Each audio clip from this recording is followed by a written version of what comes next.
睇片之前記得點讚、分享、訂閱，撳埋隔離個鐘仔，就乜片都唔會錯過啦。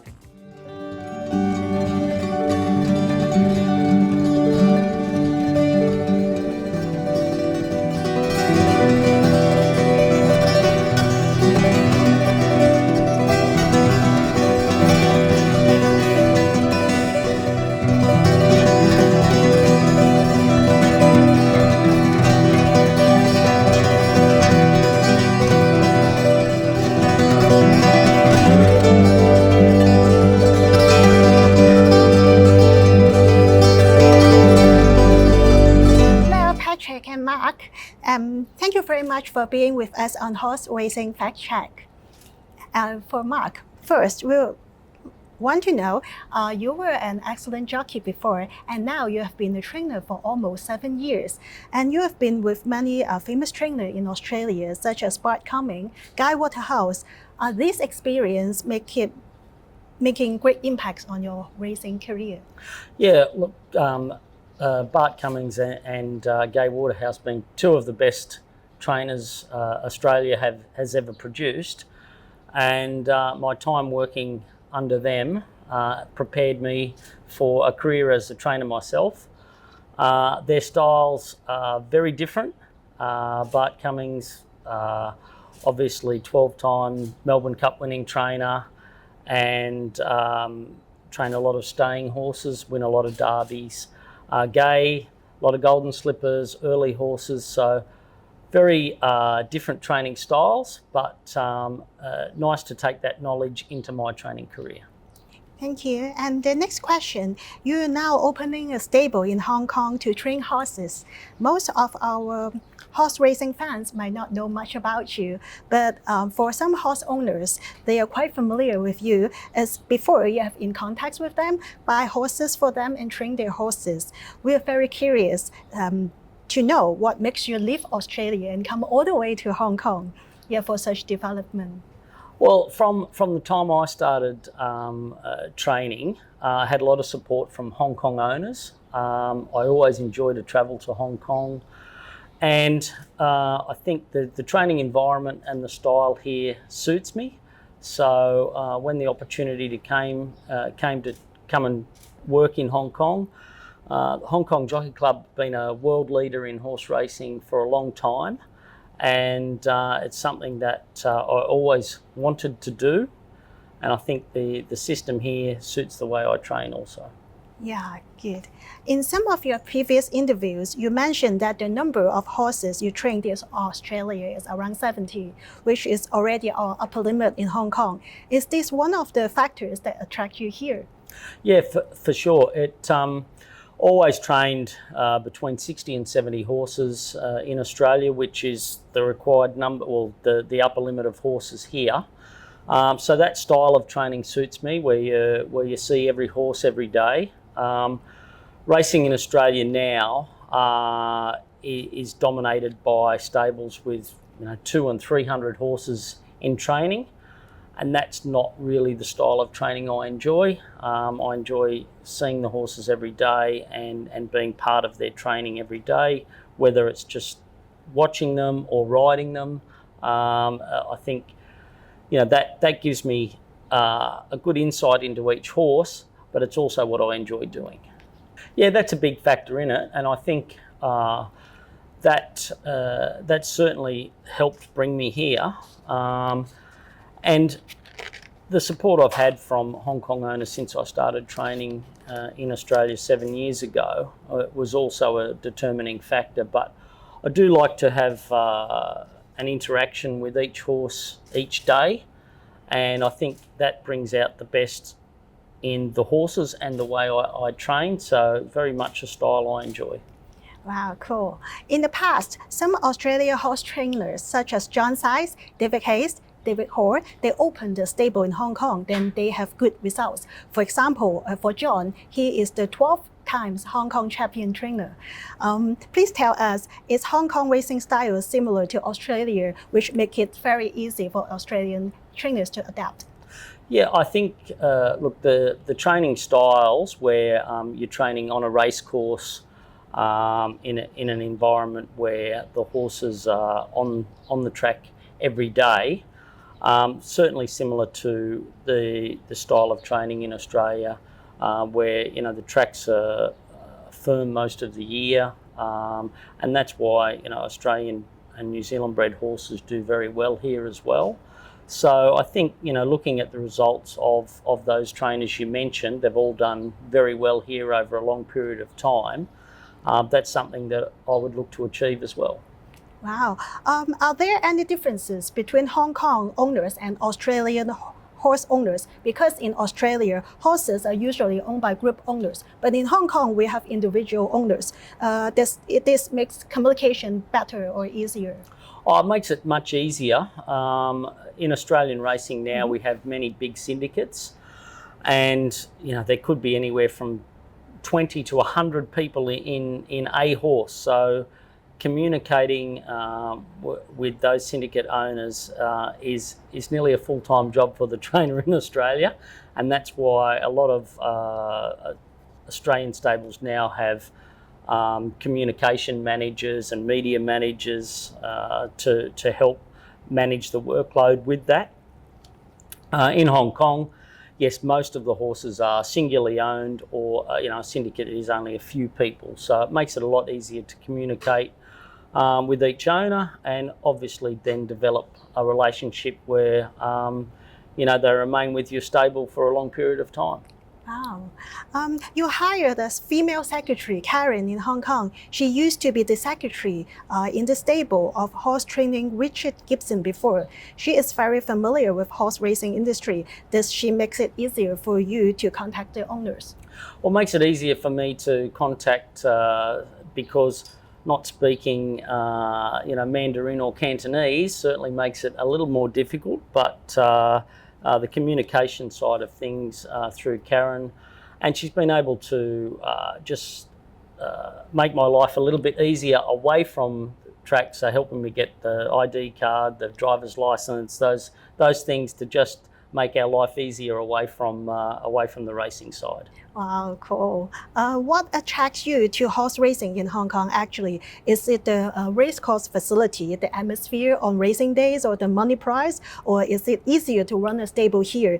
Because in Hong Kong, we have support from the jockey club. Does this allow you more space to concentrate on your horse training? Yeah, look, I think a combination of all those things. Certainly the business side of training in Hong Kong is helped a lot by the jockey club.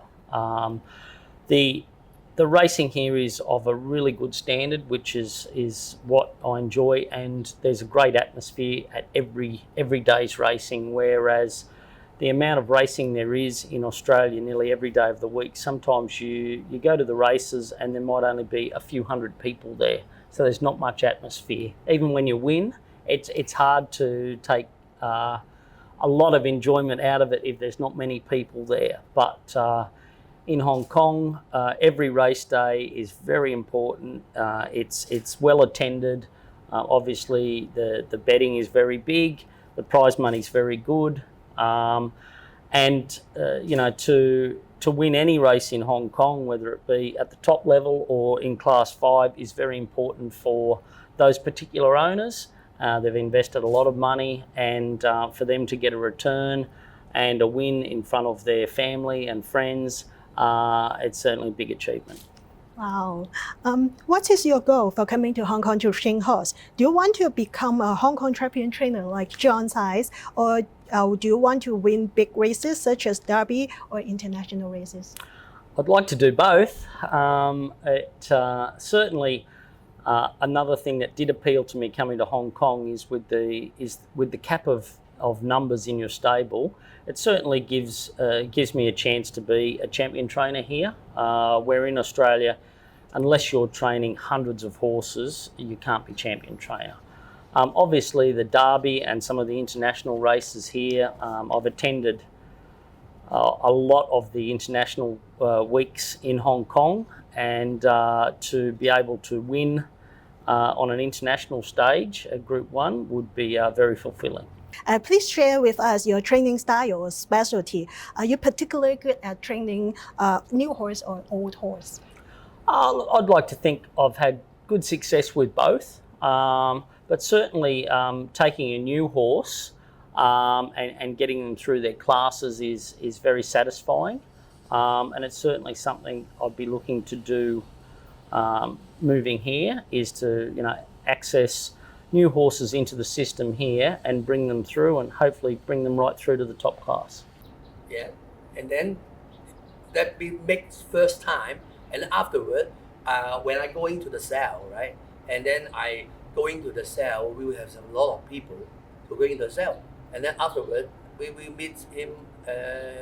I think in the gate or the house stable. When I was assistant, yeah. When I was assistant. So afterward, we just try to, starting to contact, because we got some horses to put in Gay Waterhouse stable. So that moment, Mark all the time to, help me everything. So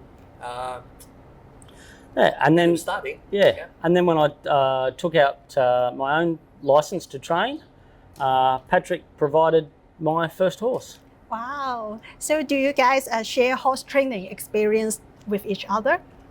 Yeah, because it always, horse trainers always speak to each other about their experiences, and you can never have enough knowledge in training. So it's definitely part of it. But that very first horse turned out to be a Group 2 winner in my first year training, and contested the Golden Slipper, which is the most important 2-year-old race in Australia. Yeah. And then, how about the result from that horse? Because we one story, I think nobody knows, right? We tried to get him inside the qualified for the Golden Slipper, and then afterward, you asked me about 3 big race can straight away to going in. So Mark said, Patrick, what do you like? You like to try to step by step to get into the Golden Slipper, or one step? Wow. So afterward, we together try one step. Wow. Yeah, and that's he won a Group 2, second start in a race, and then straight into the Golden Slipper. So plan worked. Okay, as Patrick is the manager of Diamond Connection, and currently 2 horses in this line and trust for you to train, including Diamond Forever and Diamond Flair. For Diamond Flair, you have trained it before in Australia, but after coming to Hong Kong, he has raced 7 times and was unplaced. The rating dropped. How will you unleash its full potential? Well, both those horses I had in my stable in Sydney. Diamond Forever came here as a PPG, but had trial for me in Australia, so I know both these horses quite well. Both horses, I think, can get back to some good form. Diamond Flair, always a little bit of a tricky horse, but I think now he's had a little bit more time to acclimatise in Hong Kong. I'm confident we can get a good result with him. Wow, okay. I think Mark can do his best to help these 2 horses, because now this moment maybe the horses is not very few Hong Kong. I think afterward the much better now for the form, and Mark, he knows about these 2 horses, so I think for the future he can help him to make a good result. Some of the horses in your stable now were trained by you before in Australia, such as Mission Bravo. Is it easier to train the horse that you have trained it before? And for Mission Bravo, it has won 2 races in Hong Kong, but its current rating has dropped back to the position before it won. Is it still a valuable member in your stable? Yeah, look, I was another owner, Paul Cheng and his syndicate. They supported me. Paul supported me when I first started training in Australia. And one of the early horses I had for Paul was a horse called Mission Tycoon that won the Classic Cup here. Yeah, another good horse. Yeah, so for my stable here in Sydney, he had 2 starts, 2 wins before coming to Hong Kong. So I've had a good relationship with Paul for quite a few years now. And Mission Bravo, he won for me in Australia before coming to Hong Kong. He's arrived in my stable in really good in good order. He seems in good form, and I'm confident that we can get some more wins for him. And now there are 33 horses in your stable. Are you satisfied with the number? Oh, look, it's building up nicely. By the season start, we'll probably be up to 35, 36. We've got a few more horses just starting quarantine, so it gives us room to move. And I'm sure with getting some good results, hopefully in those first 3 months, will attract more owners to come to the stable.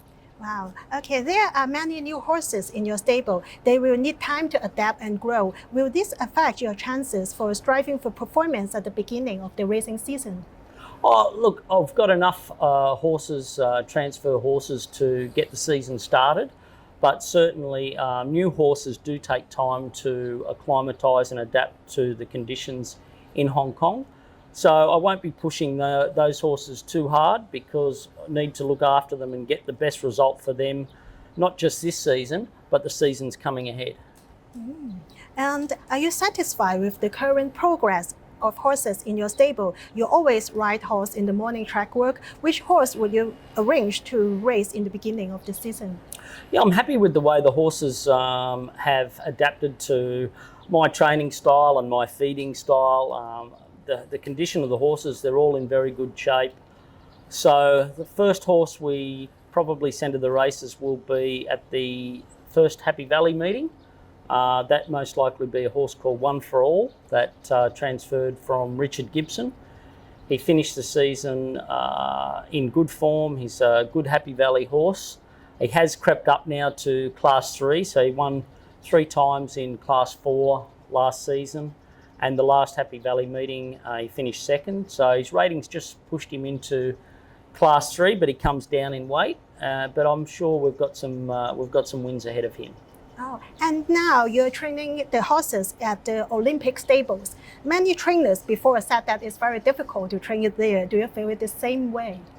No, I actually enjoy training at the Olympic stables. The stable setup is much more like an Australian style stable because the bit more room, a bit more airflow, more natural light, I think is good for the horses. The distance from the stable up to the track, I just incorporate that into their work routine. And the horses are maintaining a good weight, they're eating well, they're healthy. So I'm quite enjoying it. Mark, how about the stable, right? The old stable with the Olympic stable. What kind of difference do you think? Oh, look, I much prefer the Olympic stable. There's more room for the horses, more natural daylight coming in, good airflow because the roof is much higher. Yeah. So I think, for the horses and their respiratory system is much better. The distance from the track, I think you just use that as to your advantage for your warm up and cool down. And the horses seem to be, doing very well there. The new horses seem to adapt quickly, so I'm very happy being there. So that's good because so many people the results talking about the Olympic stable is not that good. But anyway, you now training, you understand what's going on for the stable. Yeah, right? And I think the results in the last couple of years have improved from the stable down there. Jamie Richards, Douglas White, Michael Chang had a good season last season. The facility's good there. I understand it's only in the last couple of years that they put in their own pool there. So the trainers previously there a few years ago may have been at a bit of a disadvantage. But now there's every facility there for the horses. And the horses they're happy in that environment. So the horses are happy, the trainers are happy. That's good. So how about the first season now? What kind of jockey you think you need some jockey? Look, there's obviously some jockeys here I've had relationship before with. I know the Australian jockeys well. So I know Zach, I know Hugh Bowman, and I know a couple of the local jockeys as well.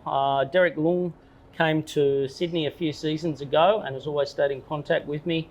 I helped him come to Sydney, and he rode for Gay Waterhouse when I was assistant there.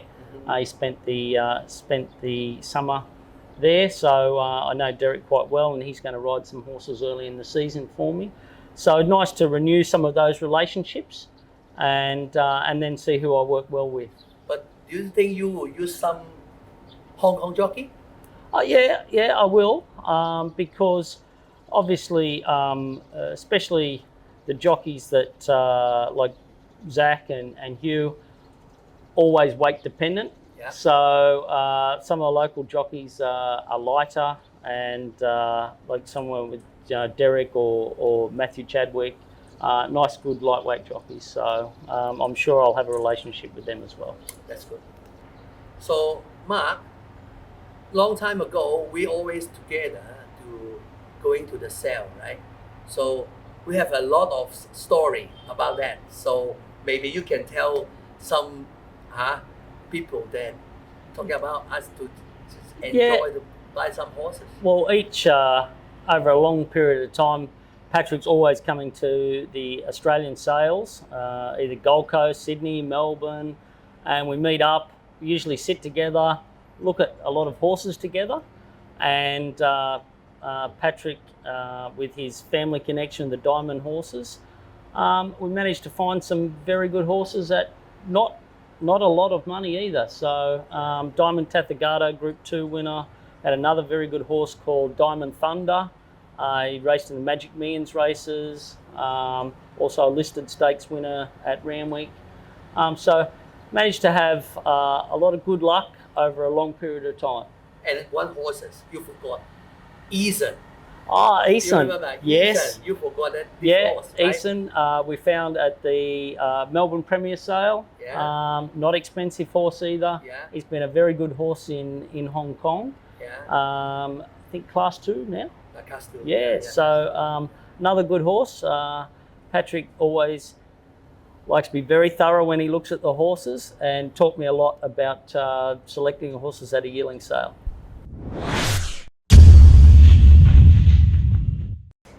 Okay, Mark. So you are the first season. How about the first horses and first winning? Is which horse you think? I think One for All, who will be most likely be our first starter at Happy Valley on 13th September. Good Happy Valley horse, got very good gate speed. He's 3 wins last season, 1200 Happy Valley, so he'll be our start-off horse. Is up to Class 3, but down in weight now. I'm sure he'll be hard to beat for our first start. That's good. So I hope you can do your best in Hong Kong, okay? Thank you.